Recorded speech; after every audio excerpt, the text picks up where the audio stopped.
And let me just say this. I got an opportunity to face my victim's family. And they wrote me a letter. And they said, we forgive you. We forgive y'all. So to be forgiven, right? Something happened that day in that courtroom that I can't explain. I just know something changed on the inside of me.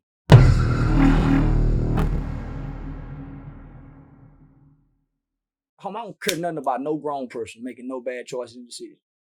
I don't care nothing about George Floyd, no grown person who make wrong choices and decisions, and then it's a consequence to their choice and decision, whether it's horrific or not. You shouldn't have made that choice. If they love George Floyd so much, what was he doing downtown broke, homie? We done seen the whole video, the full video. He was dope fiending too.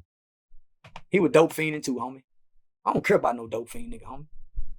In my world, dope fiends is beneath dead people. You treat them bad, you do them bad. They wash your car, you give them $2. That's how we do dope fiends in our community, homie. They wash your car, you give them $2. They come to the trap, they done risk their life stealing out of Family Dollar. They got $100 worth of stuff. You give them $5. That's how you do the dope fiends. When did niggas stop wanting to go to jail? That's all I want to know, homie. I thought niggas was supposed to go to jail, and niggas want to go to jail, and it was cool to go to jail. When did niggas stop wanting to go to jail? Although George Floyd did drugs, that doesn't justify a cop putting his... All he had to do was get in the car. Didn't you hear the man? It was a man in the video telling him, say, homie, just get in the car, man. It were black people on the scene begging George Floyd, come on, homie, just go to jail. When did niggas not want to go to jail? When did niggas stop wanting to go to jail? When George Floyd was crying, oh, man, come on, homie, stop that. He in the car, oh, man, go to jail, nigga. Stop doing... See, this is what niggas mess up with. I want to talk to the police. I thought we don't talk to the police, right? When the police get you, man, I'm going to jail. But you want to hold court on the street. That's what's getting them killed, homie. You done been reduced to be fourth-class citizens in this country, and nobody cares what we do to y'all. Not even y'all. A whole year done went by since the George Floyd murder to the George Floyd trial. That dash in between, what have y'all done? We gave y'all stimulus checks. Boy, we saw y'all party. All we did was watch the economic numbers. And we saw what you niggas would do. We saw when we give y'all food stamps. We saw when we gave some households $100,000. We saw what y'all do when y'all will steal the PPP loan money. We ain't worried about that. There was no outrage. None. Not only just that 7-year-old girl, homie, but the family that was wiped out, the guy who killed the whole family for the stimulus money. Yeah. No outrage. No outrage, homie.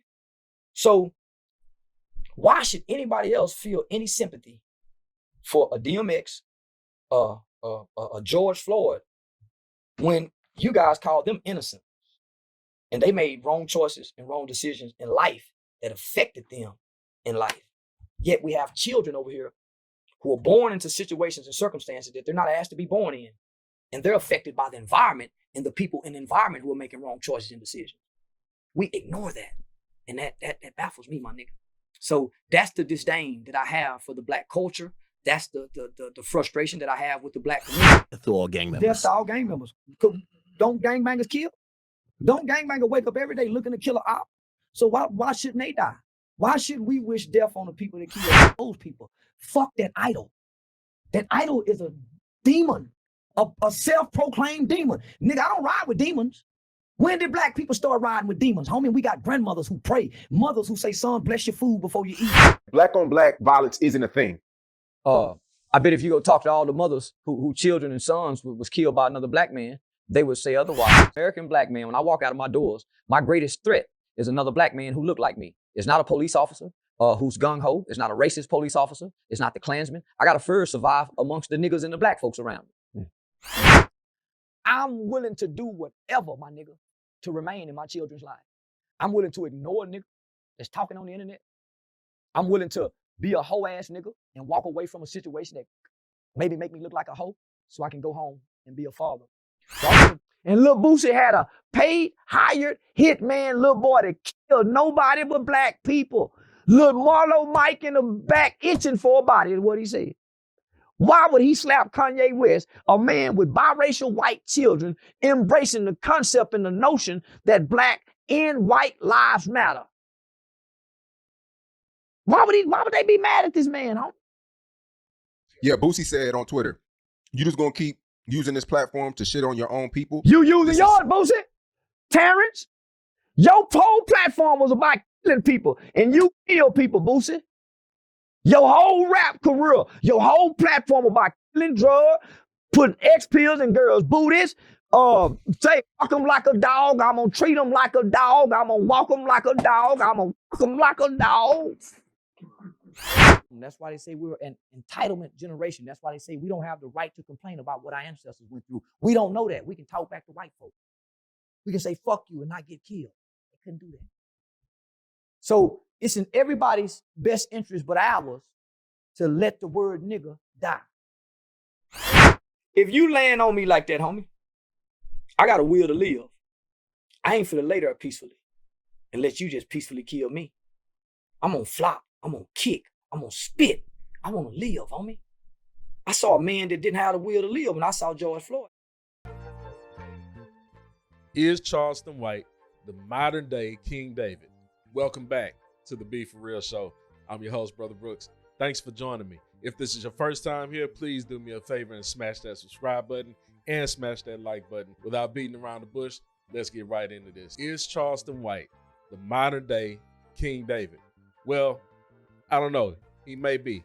I'll tell you what, he's doing something that is needed. He's doing something that a lot of people are afraid to do. He's doing something that is way long overdue as it pertains to the entertainment industry and the music industry. He is, in fact, the small fry that's taking on the big giant. And for that, sir, I give you your applause. We need truth tellers in 2022. We don't want to accept the truth. The truth is that we have all been a part of the problem, myself included. You are part of the problem. You who idolize and walk in lockstep with these entertainers who have basically set the standard for how we're supposed to live, think, act, move, and breathe in our community. We've lost a lot of young people. The no snitching clause has got us in a whole lot of hot water. I can remember a time when I was young in my neighborhood when things were starting to get out of hand with the drugs and the gangs. We had older people who were brave enough to march together and stand outside of the neighborhood drug dealers' homes and sing and chant and tell them that we don't want you in our community. And that was a deterrent for some time. However, old people that were brave, they ended up passing on. And that movement came to a screeching halt. That being said, obviously, drugs, gang violence, it increased tremendously, almost overnight. And this didn't just happen in my neighborhood, it happened in your neighborhood as well. So, why is it that I compare Charleston White to a modern day King David? See, David, before he was a king, was just an innocent shepherd boy. He was a guy that believed that God would protect him in any situation. Now, when the Philistines waged war up against Israel, they sent out one of their best warriors, a giant by the name of Goliath. And let's just be real. Nobody wanted that smoke with Goliath, easily 9 or 10 feet tall, who carried a mean sword. For 40 straight days, took out all of his opponents. Brutal death, brutal murder. Yet there was one, a young boy by the name of David, who looked around at all the other cowardly men and said, you know what?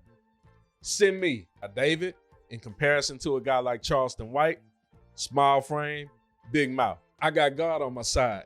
I beat lions daily. The story ends with David and a simple stone being able to take down the 9 to 10 foot giant in Goliath, who nobody else wanted to challenge. Now, who or what is Goliath in 2022? As stated before, it is the machine, the entertainment industry. That very thing that we put our eyes and ears on every single day for many hours at a time. The very thing that we idolize instead of looking to God. Musicians, movie stars, sports and entertainment figures, we watch everything they do. We want to dress like them. We want to live the type of lifestyle that they live. We thrive to be stars ourselves. How many people do you know over the age of 30 right now, when you ask them what they do for a living? Oh man, I do music. You need to go ahead and let that dream go, partner. The gangster rap music genre has taken a huge toll on our community. Rap music has taken over as mainstream music as of 2022. No longer is it rock and roll or pop, it's rap. The rappers are dying at an uncanny rate. We lost more than 200 rappers last year alone because rappers have to do something called keeping it real. Rappers, just like Charleston White said in the intro, commit crimes. They have to spend some time in jail to be able to earn their stripes. But are those stripes really worth your life? We have some people that are terrorizing our community. Are we gonna tell the police when a murder happens in the hood? Well, y'all know the answer to that. That's why we have so many unsolved murders in our urban communities. Funny as all get out, this guy, as small as he is, was able to, as in his own words, took out 12 rappers with a can of mace. Hilarious. But the symbolism in that particular event had a major impact. These rap dudes really don't want that smoke with Charleston White. He's registered to carry. He goes everywhere with some mace. He goes everywhere with security because let's just keep it real. There's a lot of people that probably want to get their stripes by taking out a loudmouth like Charleston White. And there will be some crash test dummy out there that will try it. And I pray to God that it doesn't. I pray that he stays protected. Let's keep this guy lifted up and let's follow his example because he's doing what a lot of us should have done way back in the 90s and open our mouths and say this has to stop. Maybe, just maybe, if we have more Charleston Whites versus having more gangster rappers, maybe we lose less young black men. Maybe the police don't harass us as much as you say that they do. Maybe we look into other career opportunities besides rap and gangster music. Maybe we become strong, stand-up men and start families as we should. I have to say, I'm not a huge fan of Charleston's delivery, the language, and all of that. Not really my style, but sometimes you gotta chew the meat and spit out the bones. He's doing a good work. You see, he's just as flawed as those that he's calling out. And this, my friends, is what you call a true repentant spirit. Charleston White, I'm with you. What you're doing, I applaud it. Keep doing what you're doing. Stay brave, stay strong, and hopefully more people like yourself will start to breed, plant seeds, and not be afraid to say what needs to be said. The quiet part out loud. And if the hood give you trouble and smoke for wanting to make your hood more safe, for wanting to make your hood more enjoyable, to be able to come outside without having to worry about somebody who looks just like you threatening your very life, do what my man Charleston is doing. Call it out. Hey, y'all claim they don't do their jobs anyway. Make them earn their paychecks. Stop listening to all these other rap cats like Boosie and T.I., Willie D, Scarface, and all of these other cats who try to tell you otherwise. Listen to somebody who's going to tell you some good. Might as well just listen to your conscience because you know what? It's telling you already right from wrong, and you know it.